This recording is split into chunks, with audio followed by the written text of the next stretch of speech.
couvrir sa mission, l'accomplir et la trahir, ou la trahir.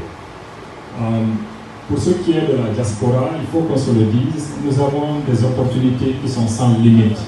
Parce que les besoins de l'Afrique sont sans limite actuellement. Tout est à faire.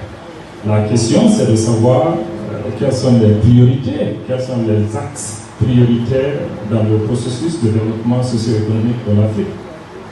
La diaspora, nous l'avons dit à travers les transferts d'argent, qu'elle est active.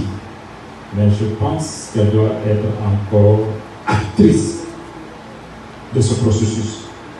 Et cela veut dire qu'il faut que nous acceptons d'assumer la responsabilité qui est la nôtre. Parce qu'il faut qu'on se le dise, c'est là-bas où il y a le problème.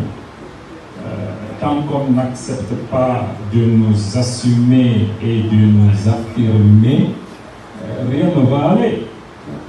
Et donc, encore une fois, je ne vais pas revenir sur ce qu'a dit mon collègue ici, président, mais c'est juste pour dire que les opportunités sont infinies parce que tout est à faire en Afrique. Mais l'avantage que nous avons, c'est que nous avons bénéficié de deux mondes. Nous avons l'expérience africaine, la culture africaine, ce qui est quelque chose que nous devons honorer et respecter.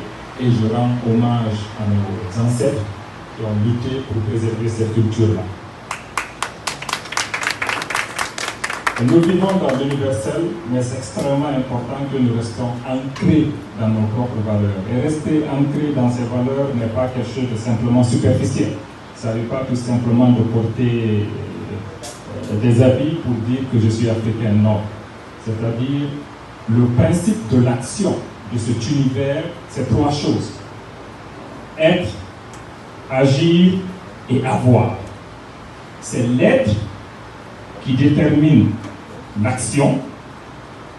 C'est l'action qui conditionne l'avoir.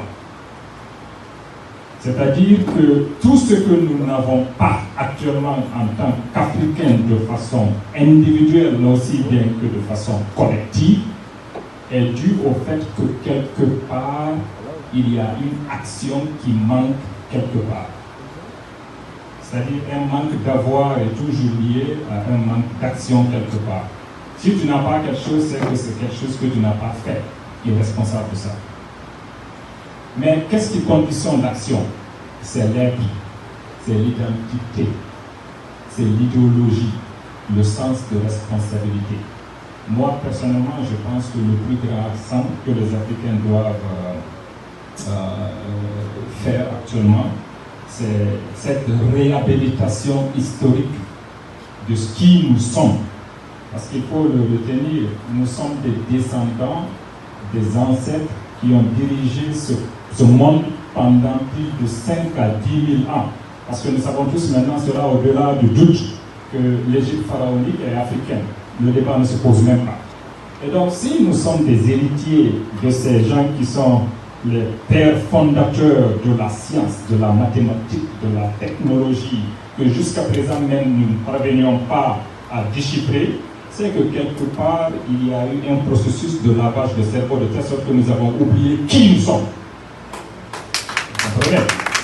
Et donc, je pense que le problème fondamental, c'est là-bas. Parce qu'à partir du moment où l'être a été réhabilité en lui-même, eh bien, les choses prennent leur propre cours. Merci.